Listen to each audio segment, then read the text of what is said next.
এখনই ভবানীপুর থেকে উঠে এসেছি, এখনই ভবানীপুর আমরা এখানে দেখুন আমরা আজকে মূলত একটি গুরুতর অভিযোগ নিয়ে, যা মাননীয় কিরণ রিজিজুজির নেতৃত্বে, পীযূষ গোয়েলজির নেতৃত্বে, ডক্টর সুকান্ত মজুমদারজির নেতৃত্বে, ওম পাঠকজির নেতৃত্বে যে সেন্ট্রাল বিজেপি ডেলিগেশন গতকাল মুখ্য নির্বাচন আধিকারিকের দপ্তরে গেছিলেন, সেইটাই আমাদের মূল পাঠ ছিল আজকের এই ডেলিগেশনে বা আমাদের মেমোরেন্ডাম দেয়াতে।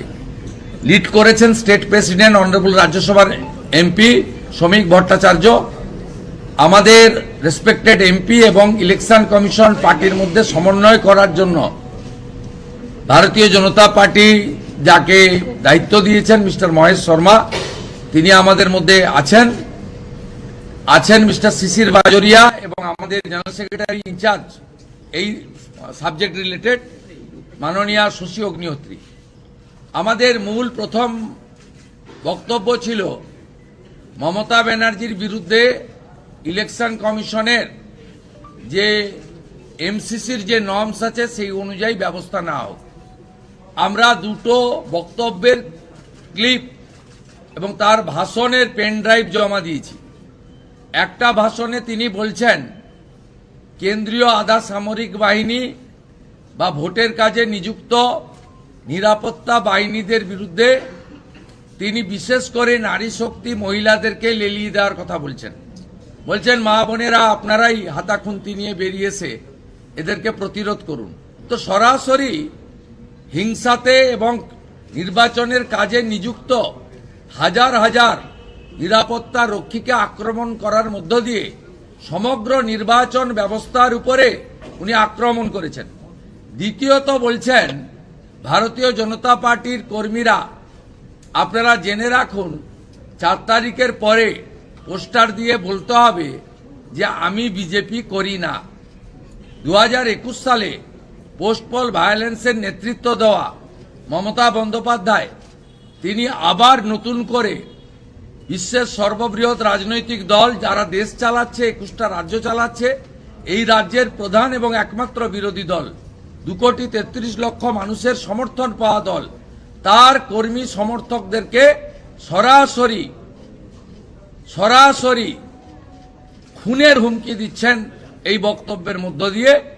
এবং মুখ্যমন্ত্রী তিনি এখনো কেয়ারটেকার হলেও মুখ্যমন্ত্রী আছেন, নির্বাচন বিধি চললেও তিনি নির্বাচিত মুখ্যমন্ত্রী আছেন, তার হাতে পুলিশ দপ্তর আছে, তাই কেন ব্যবস্থা নেওয়া হবে না? আমরা বিগত দিনে দেখেছি রাহুল সিনহা থেকে অভিজিৎ গাঙ্গুলি সকলের বক্তব্যের মিসকোট করে তৃণমূল অভিযোগ করলে আপনারা কাউকে 3 দিন, কাউকে 2 দিন, কাউকে 1 দিন নির্বাচন প্রচারে ব্যান করে দেন। মমতা ব্যানার্জিকে কেন আপনারা ব্যান করবেন না, ব্যবস্থা নেবেন না? তিনি কি আইনের ঊর্ধ্বে? এই প্রশ্ন এবং এই অভিযোগ নিয়ে আমরা মুখ্য নির্বাচন আধিকারিক মনোজ আগরওয়ালের কাছে প্রশ্ন রেখেছি, দাবিপত্র দিয়েছি। দ্বিতীয়ত আমরা কয়েকটা বিন্দু বলেছি যে আপনি চিফ সেক্রেটারি ডিজিপি আপনারা কিছু অর্ডার নামাচ্ছেন, সেই অর্ডার নিচে কার্যকর হচ্ছে না।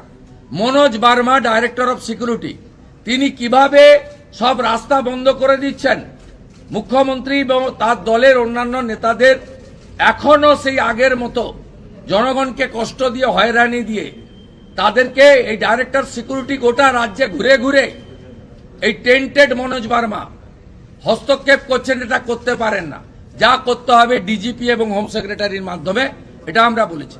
ট্রান্সফার হওয়া সত্ত্বেও জঙ্গিপুরের এসপি মেহেদি হাসান, পশ্চিম মেদিনীপুরের এসপি পলাশ ঢালি কি করে এসপি বাংলো আটকে রেখে সেখানে ইলেকশন কমিশন পাঠানো এসপির কাজে হস্তক্ষেপ করছে, এ প্রশ্ন তুলেছি।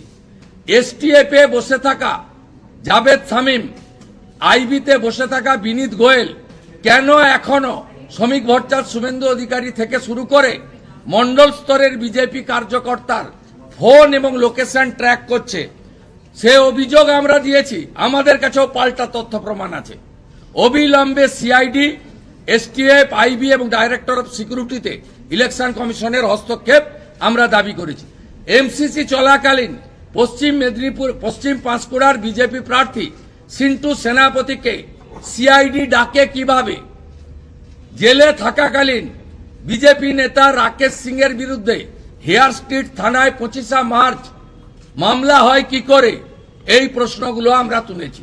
তার সাথে সাথে মাননীয় রাজ্য সভাপতি সল্টলেকে এমন 25-30 জন ভোটারের নাম দিয়েছেন যাদের অস্তিত্ব নেই, অথচ তারা 7 নম্বর ফর্ম জমা দেওয়া সত্ত্বেও ভোটার তালিকায় রয়ে গেছে। এই বিষয়ে প্রামাণ্য এবং তথ্য একটি বিশেষ সম্প্রদায়ের ধর্মীয় আস্তানা থেকে তাদের নাম রাখা হয়েছে, সেটা ডিটেলসে ডকুমেন্ট সহ উনি 4টের সময় আপনাদের দেবেন। আর ফর্ম 6 নিয়ে তৃণমূল যে মিথ্যাচার করে গেছে তার উত্তর শিশির বাজরিয়াজি আজকে তথ্য প্রমাণ সহ আমাদের নির্বাচন আধিকারিককে দিয়ে গেছে। এই ছিল মূল আমাদের বিষয়।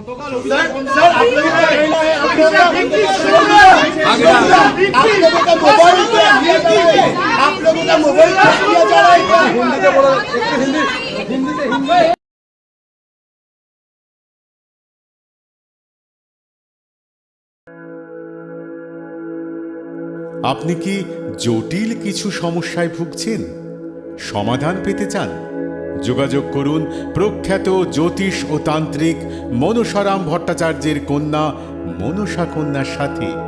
প্রখ্যাত জ্যোতিষ ও তান্ত্রিক মনসা কন্যা হাওড়া জানবাড়ি ও হাতিবাগানের নিজস্ব মন্দিরেও বসেন।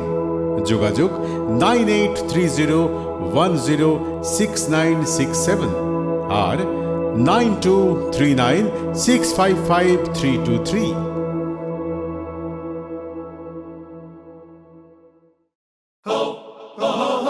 পুজো মানে জমকালো লাইন, Dropbox লোফালুফি আইন, পেপারের ক্যাটালগে আঁকা, বাঙালির ইমোশনে মাখা।